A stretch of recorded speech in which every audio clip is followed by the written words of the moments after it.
It is widely being anticipated in the opposition People's National Party that there will be a contest for leadership of the party next year at its annual conference in September. I say widely anticipated because it is pretty much an open secret in the party that Senator Damian Crawford, the Member of Parliament for Northwest St. Catherine, is organizing to contest for the leadership of the PNP come next year. And there are signs that because of that political event coming, certain moves are being made in anticipation, in preparation for that moment.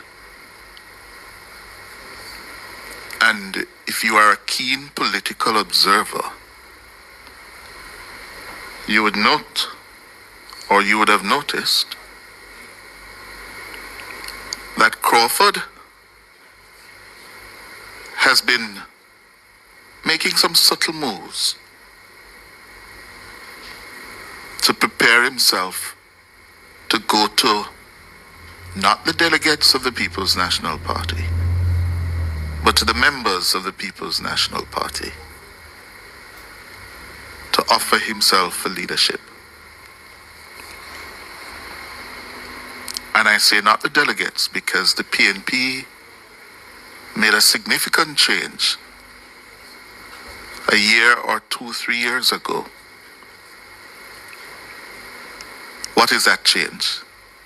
Normally, it would be the delegates of the party's group structure that would be accredited to go to the conference to elect a leader, the president.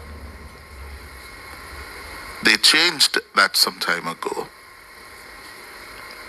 to giving that power to all duly registered member of the party. Before it was you're a member of a party group, and each group, depending on your membership, would be entitled to a number of delegates.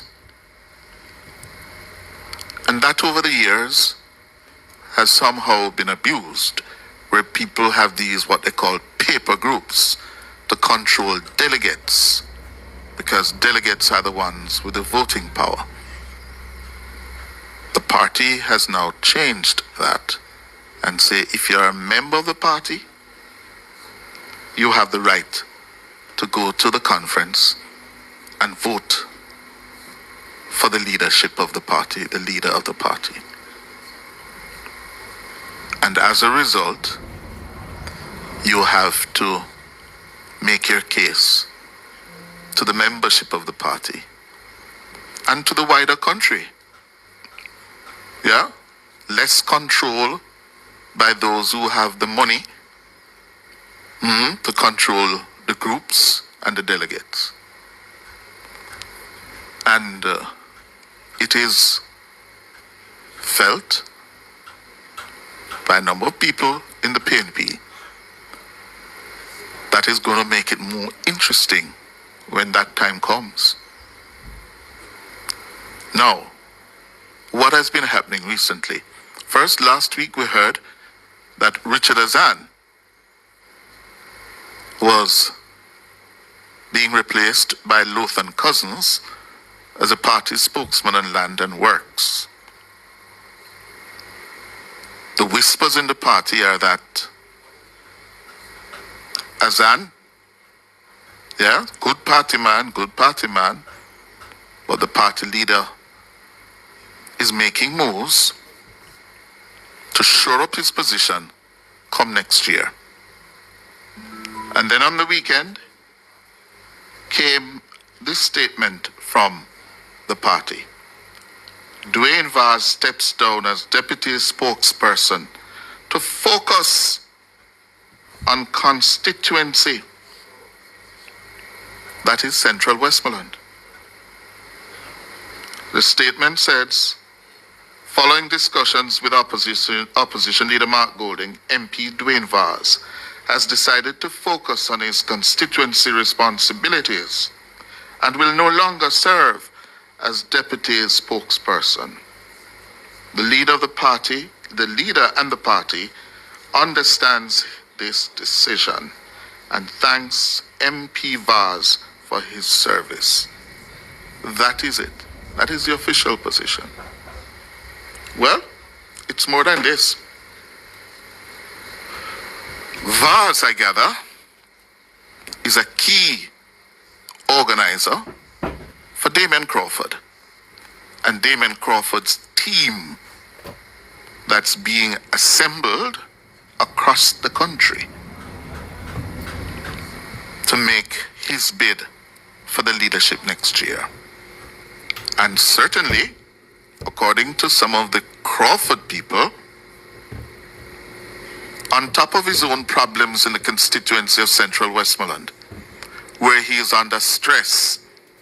One, he lost his councillor, Julian Chang, and that story was very public, the falling out between Dwayne Vaz and Julian Chang, which resulted in Councillor Chang resigning from the PNP and has gone independent in the Westmoreland Municipal Corporation. And there are strong whispers that Ms. Chang is about to be joined by two other PNP councillors from Dwayne Vaz's Central Westmoreland constituency on the independent benches, at least for the time being. Yeah, two more. And now we're learning that Mr. Vaz himself has really been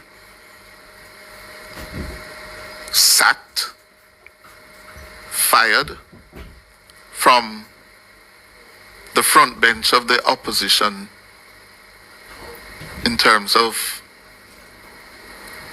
shadowing portfolios. And that Mr. Vaz has made it clear that he's not supporting Mark Golding going forward. He has been saying that to a number of people in his constituency at a number of meetings, I'm told by my sources in Westmoreland,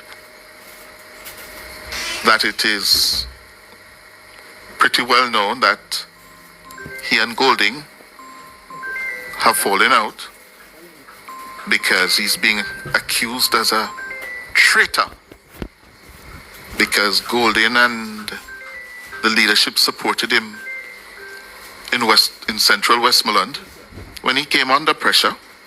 It was a competitive race, and now it is being said that the leader cannot depend on him, cannot trust him.